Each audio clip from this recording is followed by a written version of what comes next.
반갑습니다. 지난 차시에 이어서 이번 시간에도 기초학력 이야기를 다뤄볼 텐데요. 혹시 이번 차시부터 보신 분은 저희 소개 앞 차시 거를 보셔야 이해가 되실 것 같습니다. 지난 차시에서 저희는 기초학력 지원 대상 학생들, 이 용어도 많이 바뀌었죠. 과거에는 이제 학습 부진아, 지진아 이런 표현들을 썼는데 이것도 문제가 많다라는 지적이 있었기 때문에 기초학력 지원 대상 학생, 이게 공식적인 법률 용어입니다. 법률 용어로 정해져 있고 어떻게 하면 우리 아이들이 기초학력의 문제에서 조금은 자유로울 수 있을까, 어떻게 지원을 해줄 수 있을까, 이런 취지에서 이야기를 나누고 있고요. 간단하게 복습드리면 세 가지였습니다. 인지적, 정의적, 행동적 특성에 대해서 알아봤는데요. 오늘은 우리가 접근하기에 조금 더 까다로운 케이스를 다뤄보려고 합니다.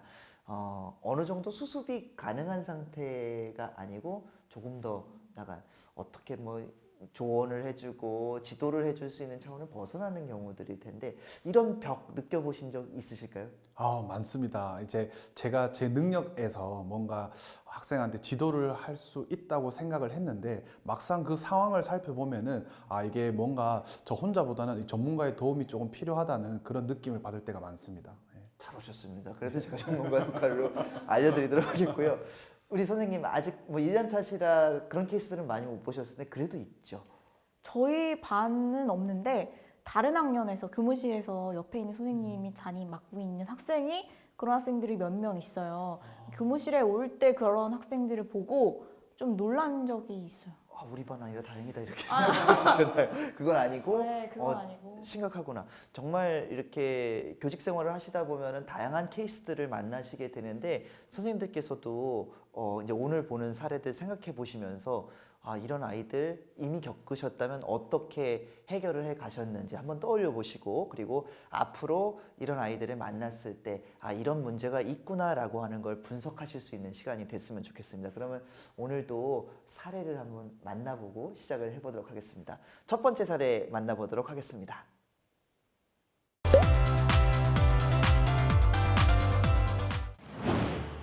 여러분, 초등학교 때 이미 배웠던 내용들이죠? 수필은 작가가 실제로 경험한 일을 쓰는 것이지만 소설은 상상으로 만들어낸 이야기예요.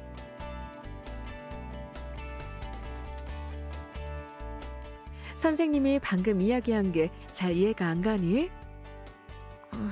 네.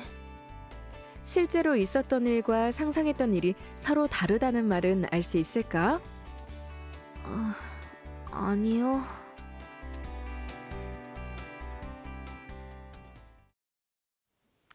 답답하죠. 우리 지난 시간에 살펴봤던 인지적인 부분하고 유사한데 지금 상황극을 만들었는데 조금 더 심각한 상황을 연출하려고 했습니다.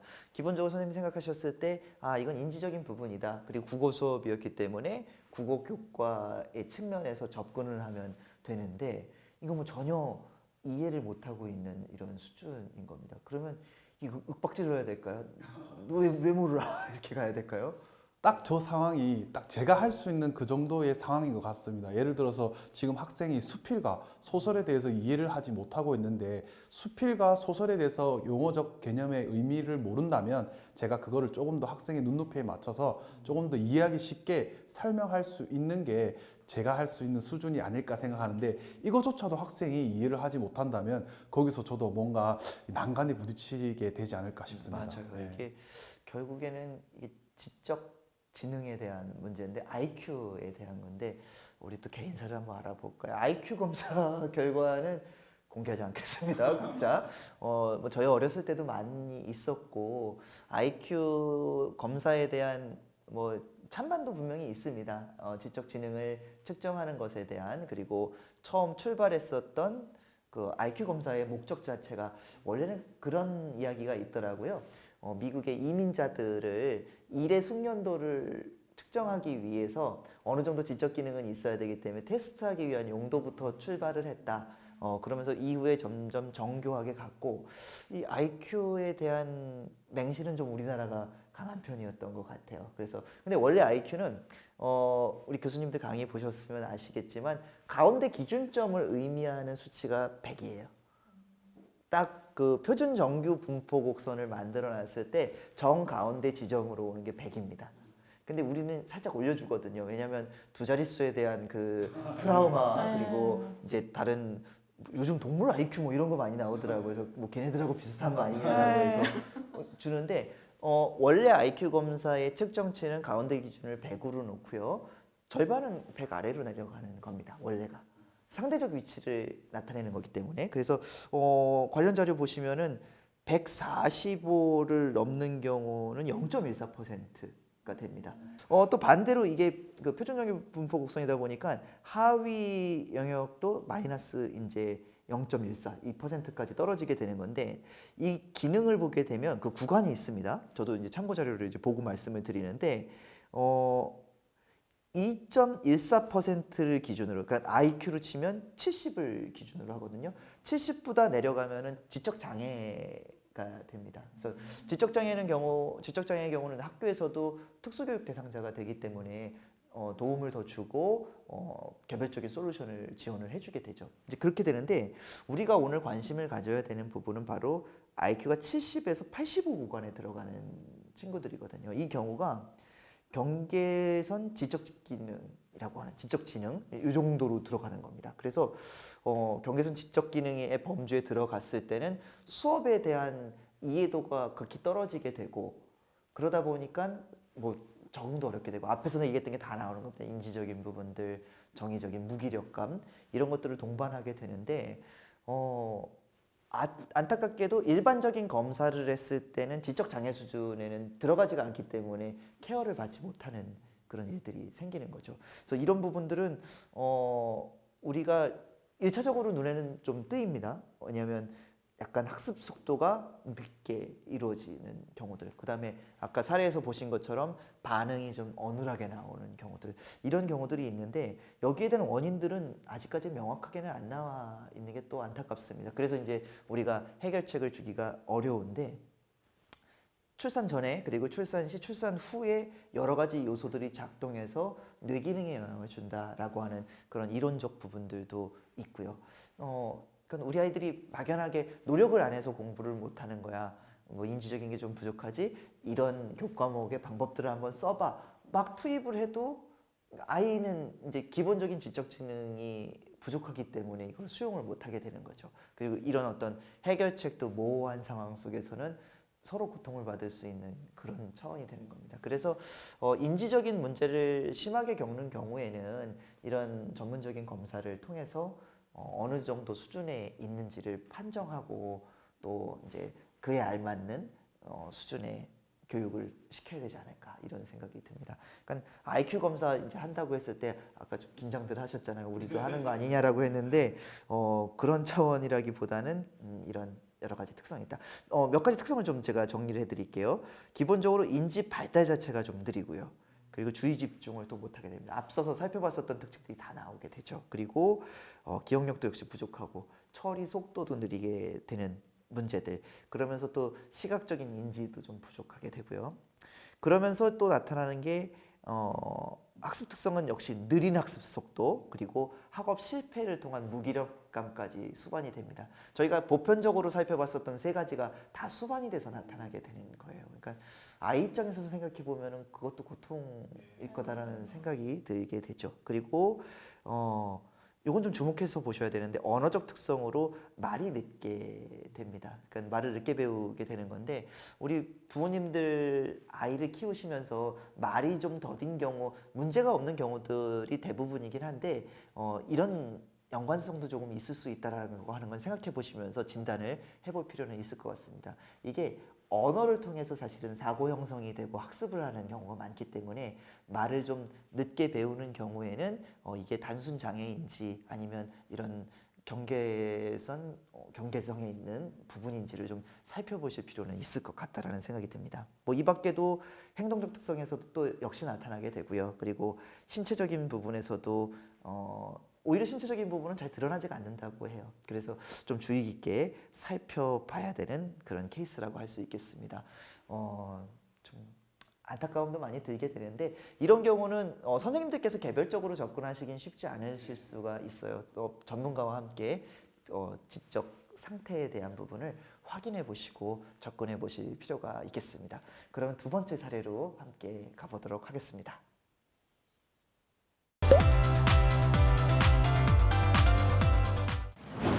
우리나라 지형의 특성에 대한 글을 누가 읽어볼까요? 10번이 읽어봅시다. 우리 나 아니 가 나라 긴장이 많이 됐나 봐요. 다시 천천히 읽어볼까? 우리 나 선생님이 수학 시간에 문제풀이를 시키고 아이들이 문제를 푸는 모습을 보다가 문제를 전혀 풀지 못하는 기준이를 보고 상담실로 불러 상담을 하였습니다. 기준아, 수학이 많이 어렵니? 선생님이 어떤 도움을 줄 수 있을까? 문제를 읽고 이해할 수는 있는데 계산을 못 하겠어요. 그리고 배운 공식들을 어떻게 써야 하는지도 모르겠어요.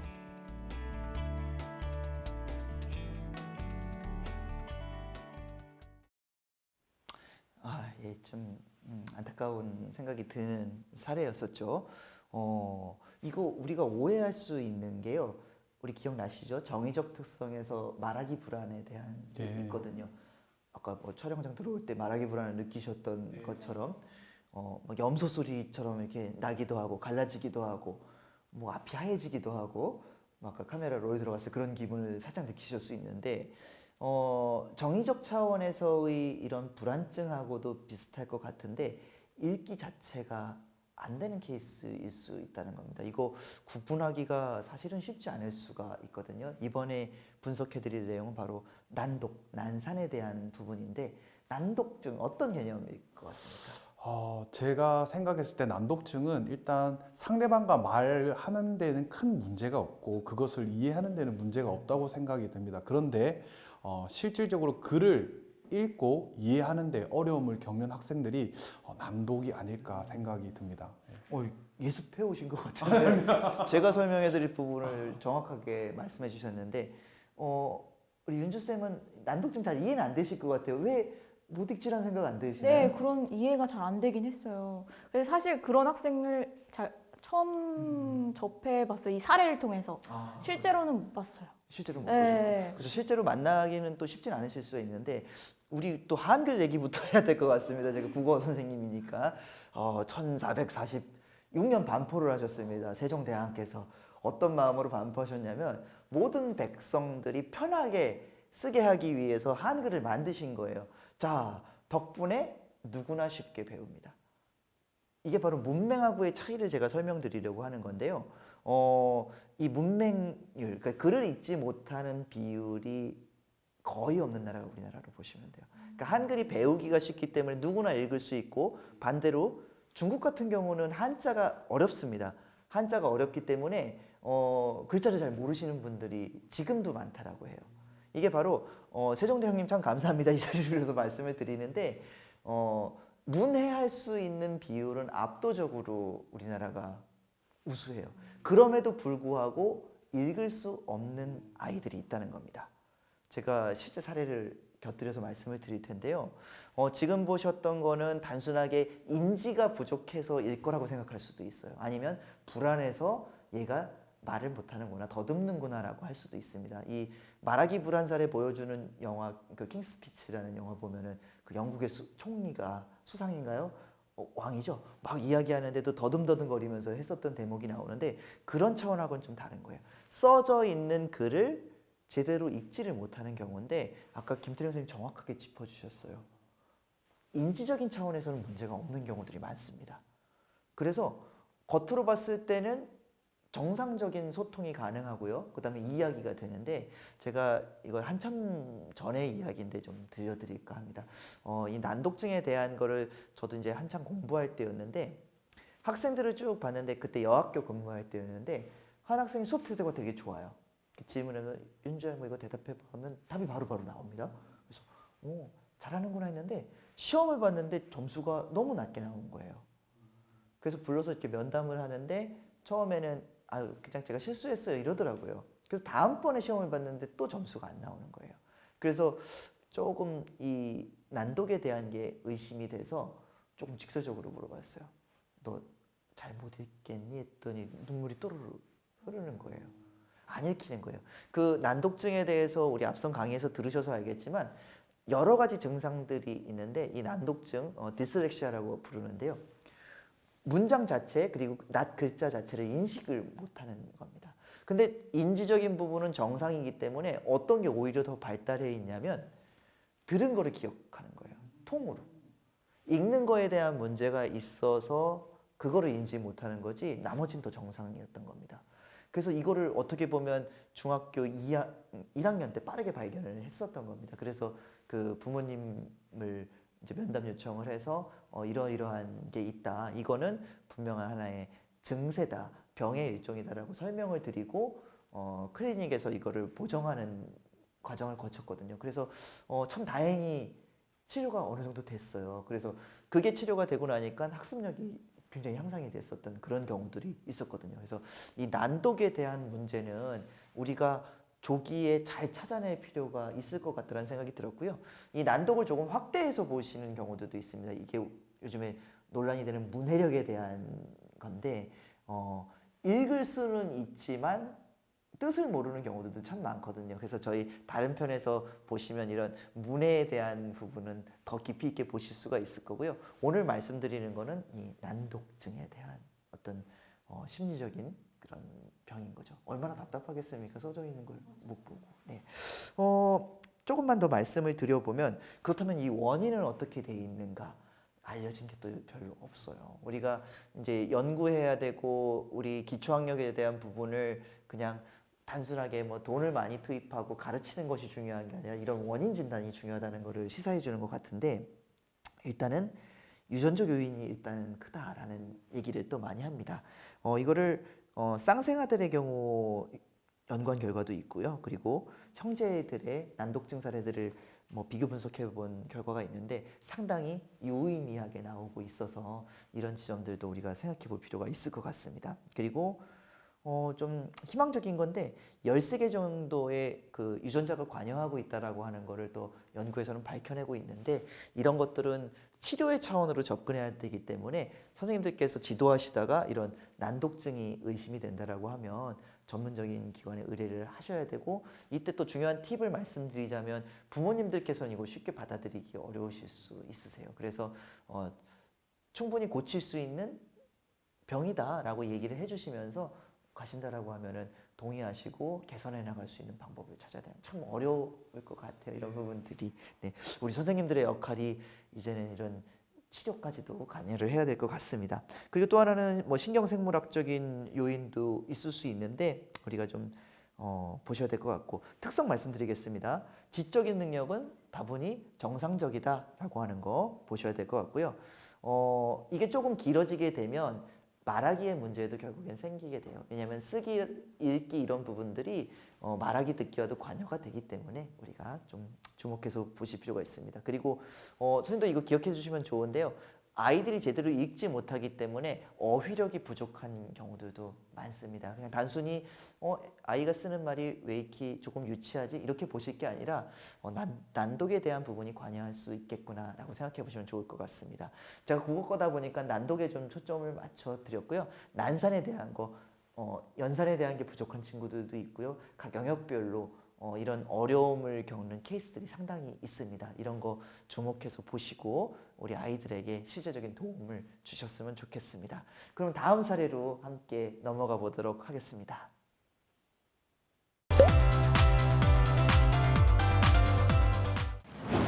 자, 지금까지 학습한 내용을 나눠드린 학습지에 작성해 보도록 해요.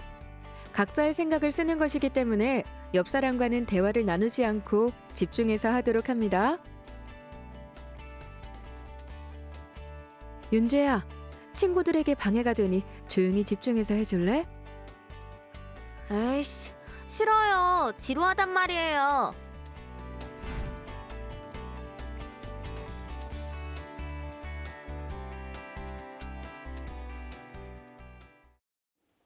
저렇게 막 돌아다니는 친구들 지난 시간에 윤주쌤 말씀하셨던 그런 네. 케이스인 거죠. 행동에 문제가 있는 케이스로도 볼 수 있는데 도를 좀 지나치는 경우도 막 어쩔 줄 몰라 하고 왔다 갔다 하는 경우 초등학교에 특히 많다고 그래요. 중학교도 이제 꽤 늘어나고 있고 많이 보셨죠? 많이 봤습니다. 예. 그리고 그것을 저희가 명확하게 막 그렇게 꼬집어서 또 이야기하기도 굉장히 학생이 혹시나 기분이 나쁘진 않을까. 그래서 엄격하게 뭐라 하기도 정말 애매하고 그렇다고 이렇게 팔을 붙잡아 놓고 있을 수도 없고 정말 난감한 경우가 많습니다. 윤주 선생님 어떻게 하세요? 돌아다니면? 저는 따라다니시나요? 그러니까 그렇게 하지 말라고를 말을 하는데 걔는 좀 착한 애여서 알겠다고는 하지만 자기가 그걸 고치고 싶은데 어렵다고 스스로 말하더라고요. 굉장히 중요한 지점을 말씀해 주셨는데 본인이 노력을 해서 고칠 수 있으면 그거는 행동적 특성으로 보실 수가 있고 그때는 이제 강화물을 쓴다든지 이런 걸로 교정이 되는데 되게 중요한 얘기예요. 본인의 의지가 있지만 고치질 못하는 것. 어떤 우리가 이야기하는 좀 특수한 케이스들의 경우거든요.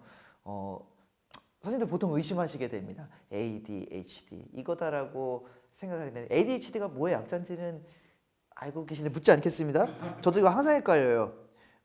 그냥 과잉 행동 장애 정도로 이해하고 있었는데 정확하게는 그거죠. 주의력 결핍 앞에 이제 AD가 들어가는 거고 그다음에 과잉 행동 장애 HD가 들어가는 겁니다. 그래서 주의력이 결핍되어 있고 행동이 과하게 나타나는 것을 통칭으로 부르게 되는 건데 진단 도구가 지금 많이 나와 있어요. 진단 도구가 나와 있고 그리고 여기에 대해서는 해결책으로 약물 치료를 한다든지 근데 참 어렵죠. 아이 약 먹여야 됩니다라고 하는 얘기를 쉽게 하실 수가 없고 또 저희가 의사가 아니기 때문에 진단하기가 어려운데 이 심증은 가는 거예요. 얘는 이쪽일 것 같은데 어떻게 보면 ADHD가 통칭으로 많이 알려지다 보니까 처음부터 그거를 의심하게 되는 경우도 사실은 없지 않아 있는 것 같아요. 그래서 제가 우리 전문가 교수님들이 정리해 주신 것 중에 이 질문 문항들을 한번 드려 볼게요. 선생님들께서도 들어보시면서 선생님 본인도 한번 해보셔도 좋을 것 같고 우리 학생들이 정말 이런지를 파악해 보셨으면 좋겠습니다. 일단 부주의에 대한 것 그리고 과잉 행동 충동성과 관련된 질문들이 있습니다. 제가 쭉 불러드리는 거를 한번 들어보시고 적어도 6개 이상 그리고 6개월 이상 지속된다라고 하면 ADHD의 가능성이 상당히 농후한 것이다라고 보시면 될 것 같습니다. 첫 번째입니다. 세심한 주의를 기울이지 못하거나 부주의한 실수를 자주 한다. 다음, 과제 수행이나 놀이에 주의 집중을 지속하는데 어려움을 자주 갖는다. 다른 사람이 앞에서 말할 때 잘 기울여 듣지 않는 것처럼 보인다. 지시에 따라서 학업이나 집안일 또는 자신이 해야 할 일을 자주 끝내지 못한다. 이거 집안일도 해당이 되네요. 과제나 활동을 체계적으로 하는데 자주 어려움이 있다. 지속적인 정신적 노력이 필요한 활동을 자주 피하거나 싫어한다. 과제나 활동에 필요한 것들을 자주 잃어버린다. 자주 외부 자극에 의해 쉽게 산만해진다. 일상적인 일을 자주 잊어버린다. 자, 여기에서 아까 말씀드렸던 6개 이상의 증상 그리고 6개월 동안에 지속이 된다라고 하면 부주의에 해당된다는 것. 그 두 번째, 과잉 행동 충동성과 관련된 부분입니다. 이것도 마찬가지 6개 이상, 그 다음에 6개월 이상의 지속 여부를 본다고 합니다. 가만히 앉아있지 못하고 손발을 움직이는 등의 행동을 자주 보인다. 가만히 앉아있어야 하는 상황에서 자주 일어나 돌아다닌다. 자주 상황에 맞지 않게 과도하게 뛰어다니거나 기어오른다. 조용히 하는 놀이나 오락활동에 참여하는 데 자주 어려움이 있다. 자주 쉬지 않고 움직이거나 모터가 달려 움직이는 것처럼 행동한다. 자주 말을 너무 많이 한다. 자주 질문이 끝나기도 전에 대답을 불쑥해버린다. 자주 차례를 기다리지 못한다. 자주 다른 사람을 방해하거나 참견한다. 상당 부분 해당되는 경우들이 있을 것 같아요. 제 이야기가 아닌가 싶기도 합니다. 선생님도 그게 공감되는 글 문구가 몇 가지가 있는 것 같습니다. 예. 그래서 여러 가지 진단 도구들이 분명히 있습니다. 이거를 떠올려 보시면서 대입을 시켜 보시면 그냥 막연하게 어제 막 돌아다니니까 ADHD야 이게 아니라 이런 것들이 있구나. 그래서 좀 의심이 되면 선생님들께서 진단을 하시는 게 아니라 학교에 계신 상담 선생님 그리고 윗센터에 있는 전문가분들한테 의뢰를 해볼 수 있는 겁니다. 이때도 역시 부모님 동의가 필요하겠죠. 이거 굉장히 좋은 팁인 것 같죠. 이제 교수님들이 말씀해 주신 거 실제 적용해 보는 이런 사례로 보시면 될 것 같고요. 이 ADHD에서도 참 많은 연구들이 진행이 되고 있는데요. 참 다양합니다. 이것도 뭐냐면 유전적인 요인, 또 생물학적인 요인, 그리고 환경적 요인도 많이 또 들어간다고 합니다. 그리고 제가 설명드렸던 매체의 특성 요인, 요즘 미디어 때문에 이런 것도 발생하는 것 같은데요. 여러 가지 특성들도 나타납니다. 주의력 결핍, 과잉 행동, 그리고 학습 부진, 기억력과 실행 기능의 문제, 그리고 사회성과 품행, 뭐 이런 것들이 다 동반으로 나타난다라고 하는 거. 오늘 살펴본 세 가지 내용들 공통점이 있죠. 다 나오는 거예요. 인지, 정의, 행동에 대한 부분들이 나오고 우리 선생님들 수준에서 해결하기가 어려울 수 있다라고 하는 것. 저희가 사례로 보여드릴 때는 조금은 대표성을 가져야 되기 때문에 부드럽게 다룬 부분도 있는데 현장에서는 더 어려움을 많이 겪으셨으리라 생각됩니다. 이런 부분들을 생각을 해보셔야 될 것 같고요. 어떠셨나요? 이렇게 특별한 도움이 필요한 학생들에 대한 내용까지 배우셨는데 우리 이 프로그램을 하기 전 그리고 후에 어떤 변화가 있으셨는지 자, 우리 윤주쌤부터 한번 말씀해 주시고 앞으로의 각오, 우리 기초학력 지원대상 학생들을 마주할 때 어떻게 하실 건지 이야기해 주시면 좋을 것 같습니다. 네, 저는 오늘 이 연수 프로그램을 통해서 많은 사례들을 접하면서 저희 학교에도 비슷한 아이들이 되게 많았어요. 근데 그 아이들을 제가 처음 봤을 때는 사실 왜 저러지 싶은, 그러니까 이해가 약간 안 되는 부분도 좀 있었는데 그냥 제가 이렇게 하면 고쳐지겠지라고 단순하게 생각한 부분도 있었어요. 근데 그게 그렇게 단순한 문제뿐만 아니라 정말 전문가의 도움이 필요한 부분들이 많다는 걸 또 깨달았고 아이들의 어려운 부분을 좀 더 공감하고 이해할 수 있는 소중한 시간이 된 것 같아서 너무 뿌듯하고 좋았습니다. 감사합니다. 제가 말은 많이 했지만 현장에서 경험하신 내용들을 전해주셔서 고마웠고요. 김태령 선생님 어떤 각오하게 됐습니까? 확실히 일단 제가 배우고 나니까 자신감은 붙는 것 같습니다. 그리고 저는 오늘 하나의 다짐을 또 하긴 했습니다. 제가 학생을 관찰할 때 단편적인 모습을 보고 판단하지 말자. 그리고 특별한 지도가 필요한 학생들 경우에는 제가 6개월 이상 좀 지속적으로 제가 유심히 관찰하면서 정말 신중하게 판단을 해야겠다는 생각이 들었습니다. 좋은 말씀 감사드리고 정확한 이야기를 해주신 것 같습니다. 기초학력 지원 대상 학생, 일반적인 패턴을 보이는 아이들도 마찬가지고요. 특별한 도움을 더 필요로 하는 우리 아이들 역시 그 출발점은 관심과 애정일 것 같습니다. 아이들이 어떤 특성을 보이는지 그리고 원인이 무엇인지 오늘 학습하신 내용들을 바탕으로 해서 접근해 보시면 조금은 다른 시각으로 보실 수 있지 않을까 생각됩니다. 우리 이제 또 학교 현장으로 가서 우리 아이들 기초학력 더 꼼꼼히 챙겨주시길 바라고요. 앞으로도 현장에서 파이팅 해주시기를 응원하겠습니다. 우리 선생님들께도 인사드리면서 마무리하도록 하겠습니다. 선생님들 현장에서 힘내시고요. 기초학력 지원이 필요한 학생들에게 빛이 되실 수 있는 그런 선생님이 되셨으면 좋겠습니다. 선생님들 고맙습니다.